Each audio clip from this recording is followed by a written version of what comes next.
Un saludo a todos los maestros y maestras, directores de unidades educativas y personal administrativo del Sistema Educativo Plurinacional de Bolivia. En esta ocasión, de forma resumida y breve, vamos a revisar lo que es el Decreto Supremo 1302 del 1 de agosto del 2012 y el Decreto Supremo 1320 del 8 de agosto del 2012. Antes de realizar la revisión de los decretos indicados, invitarles a que puedan suscribirse a mi canal, donde comparto diferentes materiales educativos para estudiantes, profesores, directores y personal administrativo del Sistema Educativo Plurinacional de Bolivia. Una vez realizado la revisión de ambos decretos supremos, al finalizar les voy a proponer realizar un cuestionario para poder evaluar nuestro aprendizaje de los decretos supremos revisados en este video. Es importante también mencionar que ambos decretos supremos han sido promulgados bajo la presidencia del señor Evo Morales Ayma. Iniciaremos la revisión de los presentes decretos supremos viendo de forma principal el artículo que ha generado bastante polémica en lo que es el sector del Magisterio Nacional, como también con los administrativos que están dentro del Sistema Educativo Plurinacional de Bolivia. Estos decretos supremos han sido de exclusividad para la aplicación dentro del Sistema Educativo Plurinacional de Bolivia, en las unidades educativas, tanto con directores, maestros y personal administrativo. Vamos a ver también que el Decreto Supremo 1302, que se promulgó bajo la presidencia del señor Evo Morales, fue en fecha 1 de agosto del 2012. Y posterior a ello, una semana después, el 8 de agosto del 2012, se ha promulgado el Decreto Supremo 1320. Esto debido a que se realizó una modificación de un artículo el cual estaba en polémica, como les decía. Vamos a dar lectura al artículo 3, donde nos hace referencia a las medidas de seguridad y protección que están en el Decreto Supremo 1302. De forma textual, en el párrafo 1 nos indica: la o el director docente o administrativo que fuera imputado formalmente por la comisión de delitos que atenten contra la dignidad, la integridad física, psicológica y o sexual de las niñas, niños y adolescentes estudiantes será suspendido de sus funciones sin goce de haberes mientras dure el proceso penal correspondiente como medida de seguridad y protección del menor. Si este decreto supremo con su artículo 3, párrafo 1, hubiese sido aplicado así tal cual fríamente lo indica, muchos maestros y maestras, directores de unidades educativas, como el personal administrativo, nos hubiésemos encontrado en bastantes problemas o conflictos. ¿Por qué? Por los siguientes términos que se empleaba en este mencionado artículo, ¿no? Que dice que atenten contra la vida, la integridad física, psicológica de los niños, niñas y adolescentes estudiantes, ¿no? Sabemos que hoy en día, lastimosamente, en nuestra realidad educativa, muchas veces los padres de familia, sobre todo, malentienden cuando un profesor o profesora o director o administrativo tiene que elevar la voz a algunos estudiantes cuando estamos sobre todo en espacios abiertos o haciendo una actividad grupal. Es necesario, ¿no? Y muchos padres de familia o madres de familia malentienden esta situación y pueden decir que es un daño psicológico, una violencia psicológica. Entonces, al producirse esta situación, el docente, el profesor, el administrativo, el director, puede ser imputado formalmente. Es decir, se genera una afectación al director, directora, profesor, profesora o administrativo. Por lo tanto, hechas las observaciones por las representaciones del Magisterio Nacional, tanto rurales y urbanos, es que a partir de esto se ha dado una modificación, ¿no? Y esto se ha plasmado en el Decreto Supremo 1320 del 8 de agosto del 2012, es decir, una semana después, y nos dice de forma textual: artículo único, modificar el párrafo 1 del artículo 3 del Decreto Supremo 1302 del 1 de agosto del 2012 con el siguiente texto, ¿no? Y revisamos y vamos a ver cuál es la diferencia con el anterior. Artículo 3, medidas de seguridad y protección. Párrafo 1. El director, docente o administrativo que fuera imputado formalmente por la comisión de delitos de agresión y violencia sexual en contra de las niñas, niños y adolescentes estudiantes será suspendido de sus funciones sin goce de haberes mientras dure el proceso penal correspondiente como medida de seguridad y protección del menor, ¿no?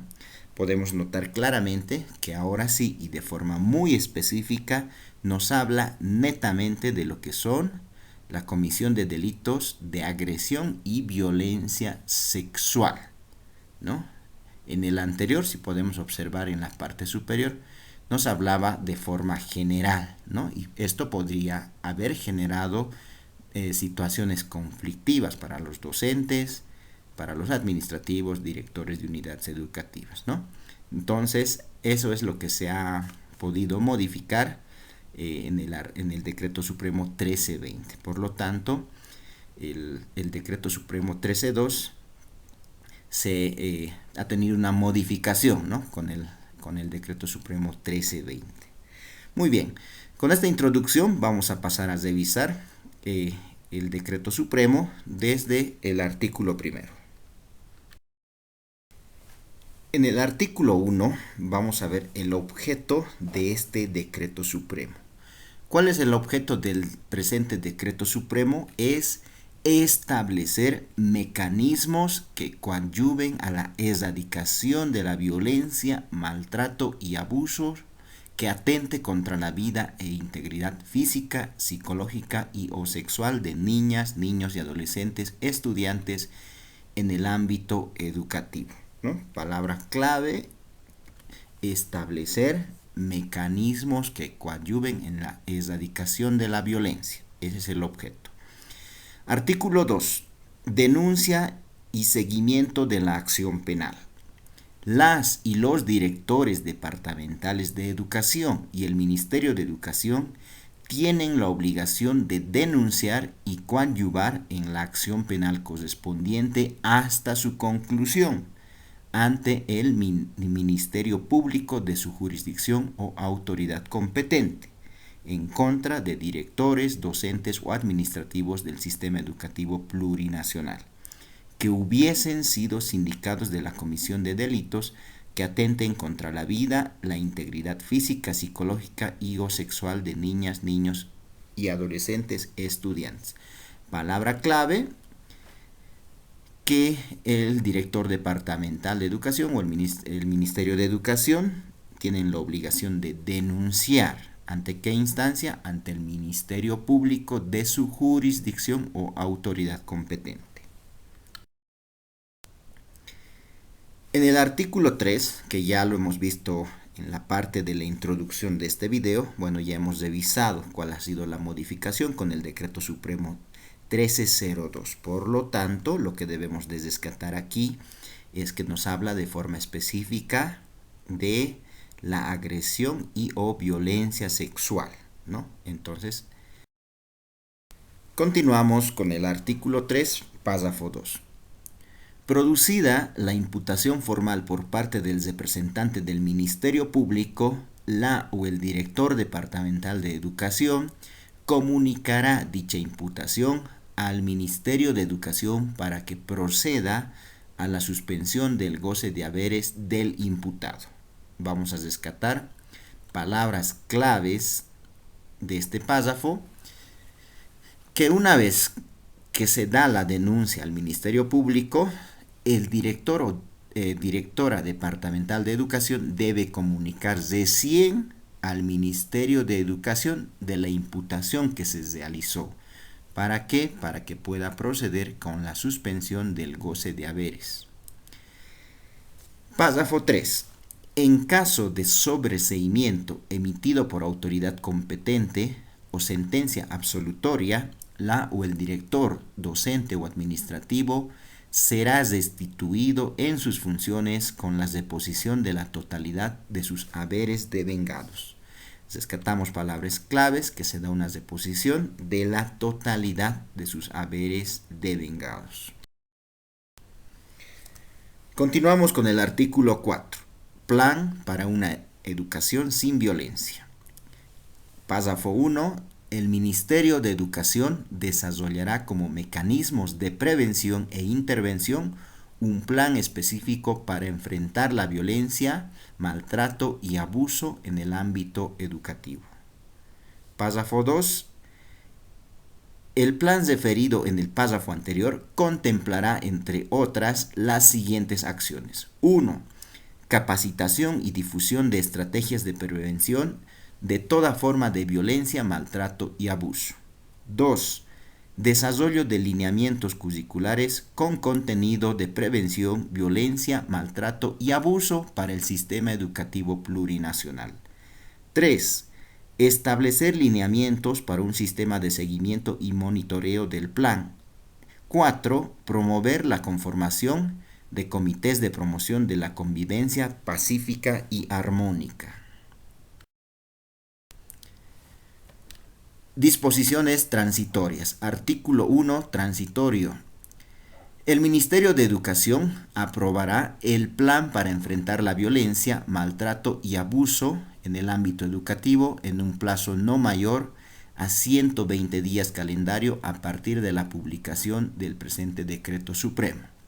Y entre sus disposiciones abrogatorias y derogatorias nos indica artículo abrogatorio único. Se abrogan todas las disposiciones contrarias al presente decreto supremo. Bien, el decreto supremo es bastante corto, por lo cual hemos hecho una revisión rápida. Ahora, queridos maestros, maestras, directores de unidades educativas o personal administrativo del sistema educativo, vamos a realizar un pequeño cuestionario para evaluar nuestro aprendizaje de la revisión realizada. Número 1.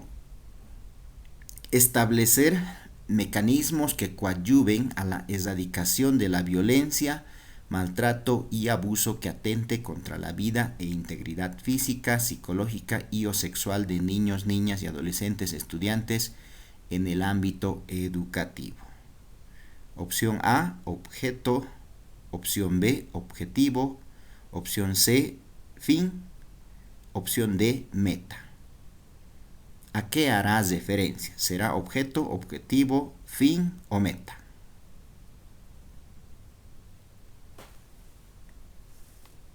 Muy bien, allí tenemos la respuesta.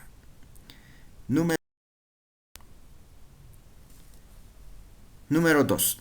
Las y los directores departamentales de educación y el Ministerio de Educación tienen la obligación de denunciar y coadyuvar en la acción penal correspondiente hasta su conclusión. ¿Ante qué instancia? Opción A, Defensoría de la Niñez y Adolescencia. Opción B, Ministerio Público. Opción C, Ministerio de Justicia. Opción D, Ministerio de Educación. ¿Ante qué instancias? Muy bien, allí tenemos la respuesta. Número 3. El Ministerio de Educación desarrollará como mecanismo de un plan específico para enfrentar la violencia, maltrato y abuso en el ámbito educativo. Debemos completar la respuesta. Opción A, acompañamiento. Opción B, seguimiento. Opción C, supervisión. Opción D, prevención e intervención. Muy bien, allí tenemos la respuesta. Entonces, el Ministerio de Educación desarrollará como mecanismo de prevención e intervención un plan específico para enfrentar la violencia y maltrato y abuso en el ámbito educativo. Número 4.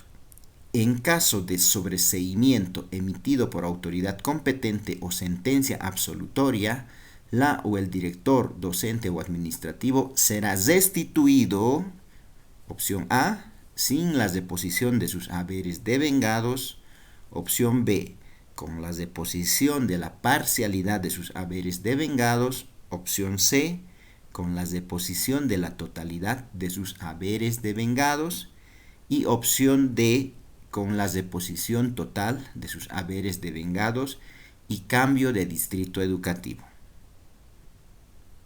Muy bien, allí tenemos la respuesta correcta. Número 5. La o el director, docente o administrativo que fuera imputado formalmente por la comisión de delitos que atenten contra la vida, la integridad física, psicológica y o sexual de las niñas, niños y adolescentes estudiantes, será suspendido de sus funciones sin goce de haberes mientras dure el proceso penal correspondiente como medida de seguridad y protección del menor. Corresponderá, opción A, al Decreto Supremo 1320, opción B, Decreto Supremo 1302, opción C, Ley 1320, opción D, Ley 1302. Muy bien, allí tenemos la respuesta correcta. Agradecerles que me hayan acompañado en la revisión de los presentes artículos y a la vez desearles éxitos en el examen de ascenso de categoría. Quiero culminar este video brindándoles algunas sugerencias o consejos a partir de mi experiencia en exámenes de ascenso de categoría de gestiones pasadas. Tratar de responder siempre las preguntas que son más fáciles, no estancarnos en las preguntas complicadas, tratar de evitar cualquier distracción, concentrarnos en lo que es nuestro examen y finalmente también repasar lo que son nuestras experiencias transformadoras, ya que también suele entrar algunas preguntas del mismo. Sin más que decir, hasta otra oportunidad.